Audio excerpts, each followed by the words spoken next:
Good morning, everyone. Myself, Mahesh Shirur. So today I'm going to deal deal on the chapters of deflection of the pre-stress concrete members. Okay. So before that, why we have to go for control of deflection? What is necessary in the deflection? Okay. So suitable control of deflection is very essential for the following reasons. Okay. So it to control the excessive sagging of the structural member. Okay, the floor becomes unsuitable due to the intended use of the loads. Okay. Secondly, large deflection under dynamic effects and under the influence of various loads may cause discomfort to the users. Okay. Excessive deflection are likely to cause damage to the finishing and partitions and other structural members. So you have to go for control of the deflection. So next one is the what are the factors that influencing the deflection of the members. Okay. Normally the PAC member is affected by the imposed load and self weights. Imposed load, it may be live load, okay, and self weight of the member. Then second one, magnitude of the pre-stressing force. How much force of the pre-stressing will be applied? Okay, that is nothing but P. That is pre-stressing force.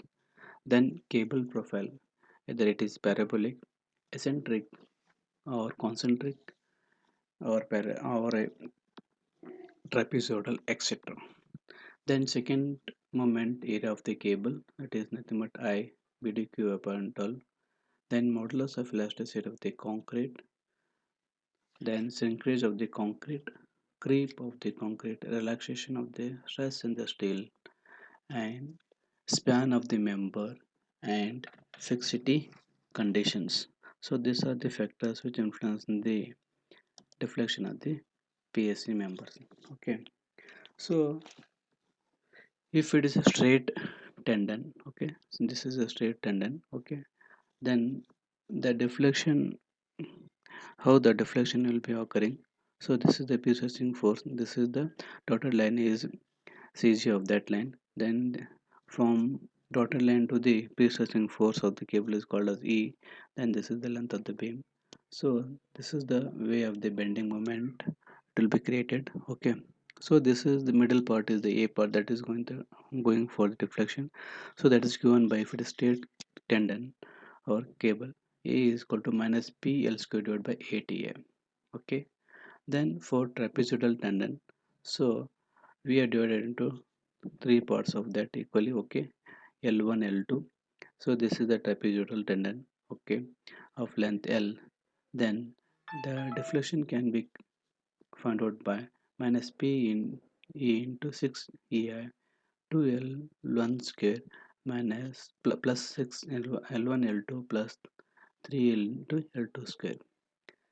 Similarly, for parabolic tendon, concentric anchorage. Concentric means, so this is the CG of the dead beam. So this cable profile is exactly on that constant CG of that member. Okay, parabolic, and this is the E. Okay, this can be found out by using formula minus 5 P into L squared by L squared by 48 EI. Then for sloping tendons, that is eccentric anchorage. See, eccentric means see here. So there is a gap between CG and the cable. Okay, this one E become the middle part will become the E1, and this second end part will become E2, and this is the P stretching force. So that can be found out by PL squared by 24 EI minus 2 E1 E2. Similarly for parabolic tendon, eccentric anchorage. Same thing, eccentric here. If it is parabolic, previous it was straight cable, and here it is a parabolic.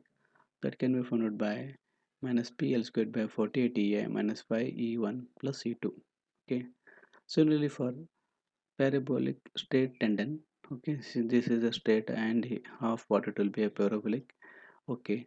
Then P that can be found by P E divided by 12 EM minus 5 L1 square plus 12 L1 L2 plus 6 L2 square.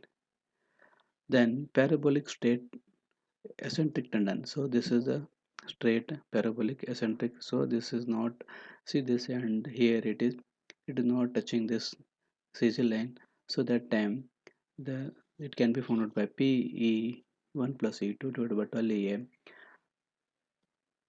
minus 5 L1 square plus 12 L1 L2 plus 6 L2 square plus P E2 upon L square divided by 80I. Okay, so deflection, these are the various formulas depending on the cable profile, how to find the deflection, and it should be within that limit. Okay, now deflection due to sulfate and imposed load. So that is given by A equal to minus A equal to plus 5G plus Q into L raised to 4 divided by 384 EI. So positive means there are no deflection. G is nothing but sulfate of the beam, and Q is nothing but the imposed load, that is nothing but UDL. Okay. Similarly, in this above there is no derivation for this. So only just if you go for formula, or if you remember the formula, it's well and good. Okay. So one simple example to understand this deflection.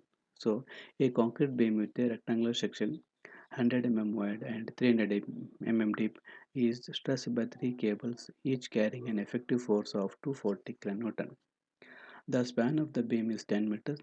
The first cable is parabolic with an eccentricity of 50 mm below the centroidal axis at the center of span and 50 mm above the centroidal axis at support. The second cable is parabolic with zero eccentricity at the support and eccentric 50 mm at the center of the support.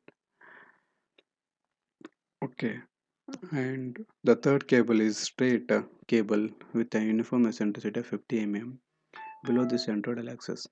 If the beam supports a UDL live load of 5 kN per meter and EC is equal to 38 kN per mm square, okay, estimate the following deflection at various stages. Okay, that one, first one is pre-stress sulfate of the beam, pre-stress plus sulfate plus live load. Okay, so this is the cross section of the beam, that is 100 by 300 mm.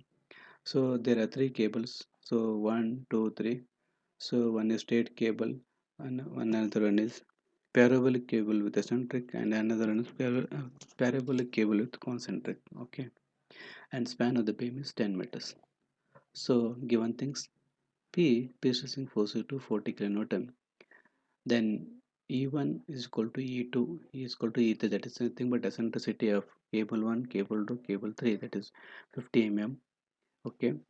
Then I is equal to P dq by 12, moment of inertia, that is 100 into 300 q divided by 12, 2 point, that is coming to 2.25 into 10 raised to 8 mm is to 4. EC is equal to 38 kilonewton per mm square. Live load is equal to 5 kilonewton per mm square and length is equal to 10 meters. So cell, they are not calculate the sulfate. We have to calculate the sulfate. That's nothing but length into breadth into density of concrete. Okay. So zero point 0.1 into zero point 0.3 into 24. So that comes about 0.27 kilonewton per meter or 0.000072 kilonewton per mm. Okay. So first one, deflection due to the cable 1, that is given by previous formula, that is A1 equal to minus pi L1 square for 40 TA into 5 E1 plus E2. So P is equal to 240 into 10 into, if you want to convert it to mm and multiply by 1000, 10 into 1000 whole square, that is 48 into E is equal to 38 and I equal to 2.25 into 10 raised to 8. Okay.